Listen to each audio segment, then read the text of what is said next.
I was hoping I could do a video on this particular coin to kind of get a discussion started on two topics, really. But first, we lost Scott McGinty almost a year ago now. Scott was a collector fairly new to Spanish colonial Cob coinage, very dedicated to Mexico City Mint. Scott came in guns a-blazing into collecting, so he had a lot of questions about these coins. He was buying coins left and right. He also was having coins encapsulated, which he finally realized, there in the middle, that it was a bad idea to have that done. I wanted to get into that into this video a little bit. Later, Scott got into investing with me into salvage in Indonesia, and him and I formed a pretty good friendship, I think. So he's someone that's definitely missed, someone that had a really great sense of humor, and I wish he was still around. He was also a co-founding member of the Spanish Colonial Numismatic Society. So basically these cards are just something to go with the coins that he owned, just to show the trail of provenance. There's a picture of him there with his cowboy hat on. I never saw him in a cowboy hat, which is funny because he was living in Texas, so he was a Texan, though I know he was not born in Texas. But and there he is with our friend Edgar in Mexico. I couldn't make this trip, unfortunately, but in that picture, Scott went down to Mexico and got to metal detect with our friend Edgar. Great guy. He finds a lot of smaller coins, but a lot of really good coins. I've got a few from Edgar. So anyway, this side kind of just shows the coins numbers. It says again what the coin is. This can be cut off and shows the trail of ownership there. Let's start with this coin. This is a Assayer F. Now this coin is an F over A, so that would be Francisco de Morales over Antonio de Morales. Antonio de Morales was the brother of Francisco de Morales. His tenure was 1608 to 1609, that being Assayer A, possibly 1610, because I have seen 1610 issues that show no 10 over the 09, but do show a very clear F over A, which really would indicate that A did work, at least into or was preparing to serve as Assayer in 1610, except Francisco got the job back. The reason I ended up with this coin was because Scott had sent this into, I believe it was NGC.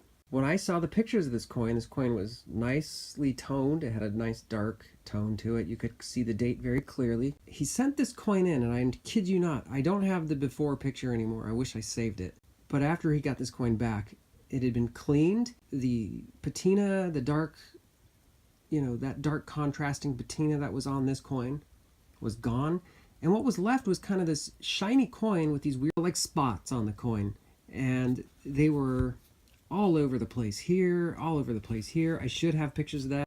If I do, I will post them onto the video, of course.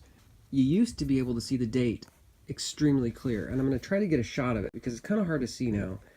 Okay, so we have the 1, 6. You can see the 1 and a 0.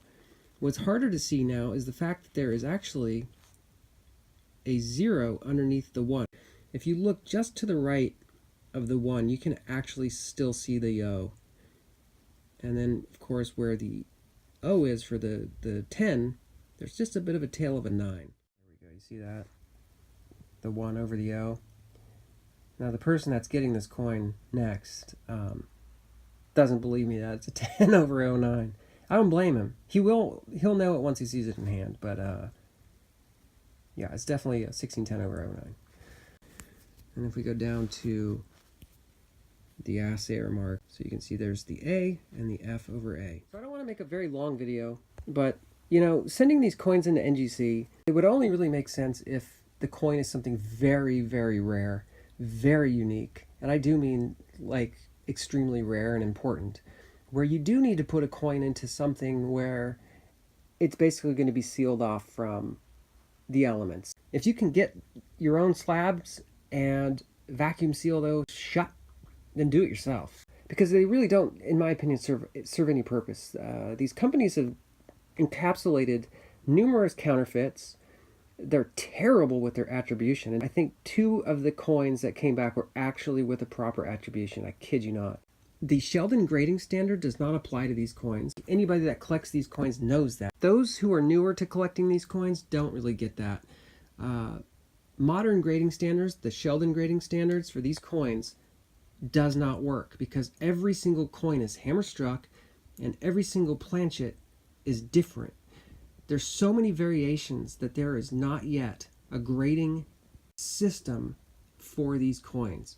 Actually, the closest you could probably get to some sort of a grading system for these coins would be something like ancient Roman coins. Something like that, but it'd have to be a little more complex because it's really not easy. The only thing that does exist, shipwreck grades. And that's basically, just the grade of the coin from how badly it was damaged in the ocean to how well it was preserved. That's it. So just to share a few coins that were sent into top-tier grading companies that were guaranteed authentic and given Sheldon grades, we're going to start with this Mexico City Mint 8 Reales Assayer F from Philip II. This coin is from the McGinty Collection. I actually had this coin in hand and I took the photos here of it encapsulated. The reason being is the two photos that you see floating around are actually two other known copies of this very same coin. But this one was given a grade of very fine 30 and guaranteed authentic. This one is a little bit more well known, but this is a Potosi Mint 1732 Assayer YA 8 Reales. This was encapsulated by NGC, given a grade of very fine 25. This coin is notorious for making the rounds on the auction company circuit. Most of the time it gets weeded out, but every once in a while it still shows up. Now when a counterfeiter counterfeits a coin, a lot of the times they're going for something rare, and a 1732 YA is rare. Not as rare as a 1732 Assayer Y. Yes, there is a 1732 Assayer Y. But this coin, and if you actually just look at the certificate on the top of the slab here, you can see that the weight is actually quite low. But this is a coin that a counterfeiter would want to counterfeit. Problem is they get greedy and they do many copies. And that's exactly what happened. Because this is a pretty good cast copy. So by a cast copy, what I mean is there's typically an original host coin that was authentic. So this next piece is probably one of the more ridiculous pieces I've ever seen. This is a fantasy piece, meaning that it is a piece that was struck by somebody recently. This is not a coin that was cast from an original coin, an original host coin like the previous two coins, but this coin was just completely manufactured. However, PCGS guaranteed its authenticity and gave it a grade of very fine 30. This is a 1686 Lima Mint Assayer R. Galano, but you guys might know them as Royals. Anyway, take a look at the lions and the castles. They're horrible. A lot of the work was pretty well done, but to be honest, it's lacking in some of the areas where it really could have benefited from. As an artistic piece, hey, it's not so bad, but it's not fooling anybody. So to me, when I see this coin and I see that it was sent into a top-tier grading company like PCGS and they guaranteed it authentic, to me that says maybe I don't want to submit my coins. Okay, so enough of that said.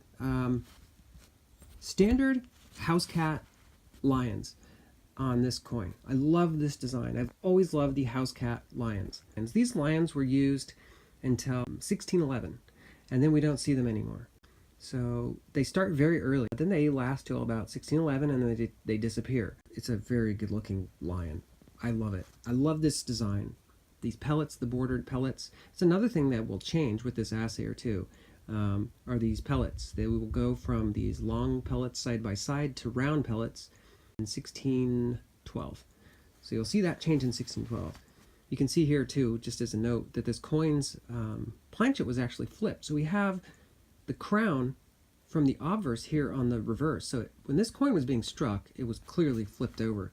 Another thing that's really interesting is this piece right here. We have this little piece of silver that they folded over and hammered down. I love that. It's a nice little detail. The 8 is very faint. There's our crown there, by the way. But for the most part, it's decent. It's a decent coin. I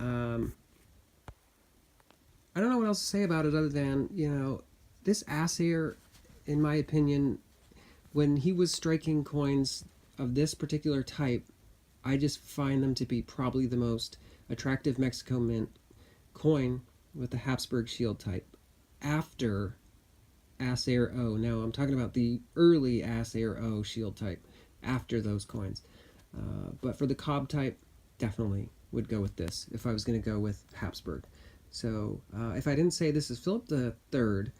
It's 26.6 grams, and its coin number is 134430.